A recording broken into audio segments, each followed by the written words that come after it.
বরকে বয়কট করে বৌমা শ্বশুর মিলে খেলাম লাল লাল ঝাল ঝাল চিকেনের কারি। দিনটা ছিল রবিবার। সকাল সকাল উঠেই বাজারে চলে গেছিলাম। অন্য রবিবারগুলো বরের সাথে বাজারে গেলেও আজকে আমাকে একাই যেতে হয়েছিল, কারণ বর গত 3 দিন ধরে কনফারেন্সে সকালেই বেরিয়ে যাচ্ছে, রাতে একেবারে ডিনার টিনার করে বাড়ি ফিরছে। কনফারেন্স মানেই তো তাদের এলাহি সব খাবার দাবার বাফেট থাকে। তাই আমরা দুজন ভাবলাম আজকে লাল লাল ঝাল ঝাল করে চিকেনের কারি বানাবো আর ভাত। সেই জন্য চিকেন আনতে বাজার চলে গেছিলাম। এদিকে বাজারে উপরি পাওনা হিসেবে আরও 2 রকমের মাছ পেয়ে গেলাম, তো সেগুলো বাড়িতে নিয়ে এসে ধুয়ে পরিষ্কার করে রেখে দিয়েছি। এখন চলো রান্নাটা করে নেওয়া যাক।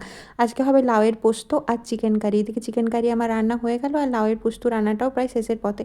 এদিকে চলো তোমাদের সাথে শেয়ার করে দিই আজকে রান্নাগুলো। দেখেছো চিকেনের কালারটা?